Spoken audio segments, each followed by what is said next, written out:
Oh, you're still on stream? Yeah, I have another set to play. All right, guys, we still have Bargain on stream. In case you can't get enough of Steve, here you go. We're gonna throw you another set with him. Of course, Bargain saying that winning doubles or winning grands of doubles with Double Steve, not enough.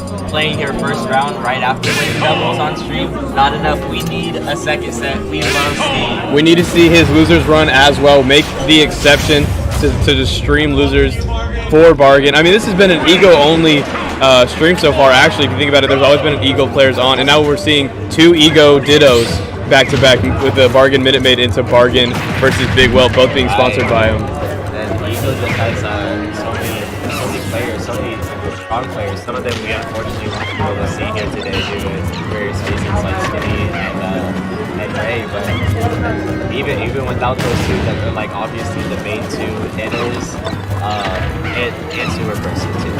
Yeah, having some of those lesser known faces come out and fight for that top 16 spot because we've been missing out on those other top 16 seeds. Of course, yeah, it really makes things more interesting because sometimes Skinny's playing against someone and you're just like, oh man, like he sucks. Go next. Awesome. Boss and Shiny's gonna be coming up after this. It's gonna be another top 16. All of our unfortunately seems like Shiny is gonna be the one taking it over more as expected.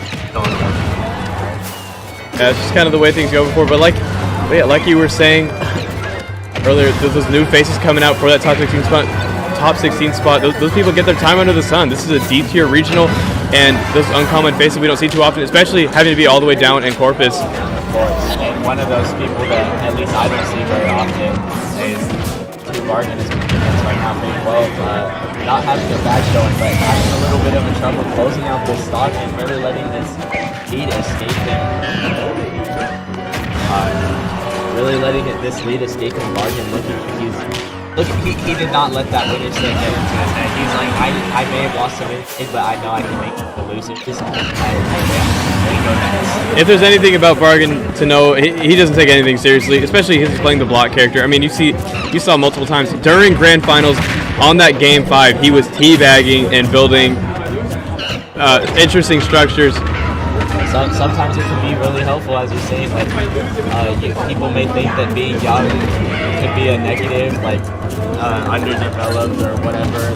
Not being used to these high pressure scenarios, and they might let them get them quickly. But if you embrace playing like a quote unquote funny game character like Steve and playing him like in a again quote unquote funny way, it immediately relieves so much stress from you because you're just playing the game, and if you're doing good in racking and getting good results, then that's just a bonus on top. Yeah, it's good to not think of the results either way. Like if you win, okay, cool. If you lose, okay, cool. Either way, I'm playing for fun. And that's what we see with Bargain. It's a shame that those players are always Steve mates. So. Yeah, the Steve it's felt to them as their soul character for a reason. Like they really embody the playful energy of the game. And look at this defense that we're seeing from BigWhelp. Obviously, Diddy Steve is probably Diddy's worst matchup, or at least one of the worst, but still putting on a show, holding on to this last stock, bringing it back from a 3-stock deficit in that very beginning. Can BigWhelp bring this back and potentially keep himself in the set? Yeah, going for the cheesy downer. Yeah, I really like that. Like you have your back against the wall. You have to pull out all the tricks. Now's the time. If you have that cheesy kill, you can save in your back pocket. This would be such a big game for BigWhelp. We were just talking about how good Bargain's mentality can be, just because of how he chooses to play.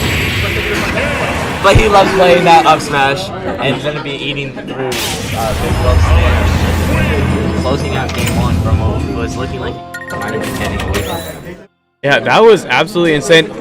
Despite the fact that Bargain won that game, BigWhelp was definitely swinging the momentum in his favor. I think if he plays that game like he played that last stock, obviously something that a lot of people tend to say. Yeah, if I had a dime. Yeah, have more than one. Perhaps even two. Hopefully we're not going to have another one from this game.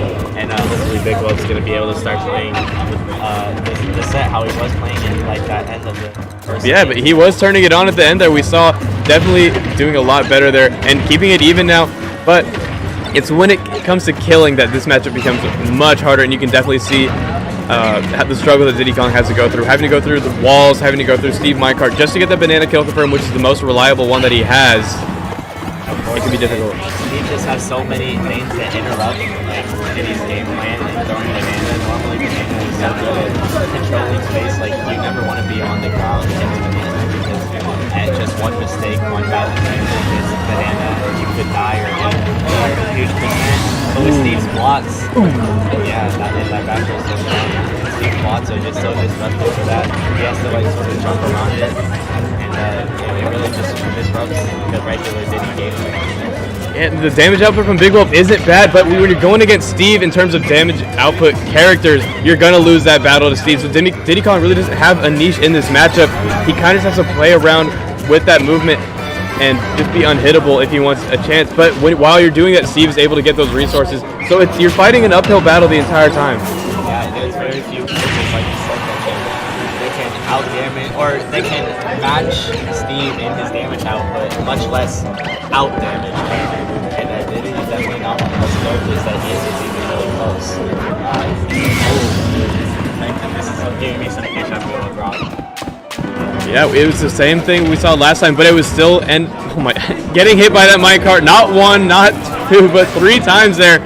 But like we said before, this was how we saw last game. It was a 3-1 deficit, and BigWhelp just turned it on, brought it to last stock situation. Gonna be able to wrap up that first stock with the forward air, and still he's locked in. It looks like he's ready to win this game, but it could be too little, too late. Nearly jumping into that diamond F smash. Bargain daring him to monkey flip into that. He knows what Diddy's options are, and he knows that BigWhelp is the one that's in this bad scenario where he has to be making this. He has to be being the one that's committing to stuff. But this advantage state from BigWhelp going absolutely insane, keeping not just the ledge trap, but just controlling that center stage so that Bargain has to stay either above him or to the side. BigWhelp racking up that damage super fast. No iron, and that block barely saving him, but Bargain is still in such a bad spot as opposed to what you might think from the beginning of the game. He still has had no iron for at least 30 seconds, finally going to be giving him a chance to breathe, to be pulling off and getting refreshing money. The blocks in this matchup, you can just tell, are so frustrating to deal with. Bargain would have lost his stock twice, maybe even 3 times over now with that back air, had he not had those blocks to protect him, which makes this matchup so difficult. But with DI like that, you will find yourself on your last stock, and now BigWhelp has a fighting chance. Like we said, he turns it on that last stock. Can he bring it to a game 3? Yeah, BigWhelp does not start trying until it's the final stock, it seems, but getting hit by the straight minecart and running off and getting that forward air. Ooh. Not much you can do there, unfortunately. It made sense because as respawn, he has those iframes to be like getting out of there while he refreshes his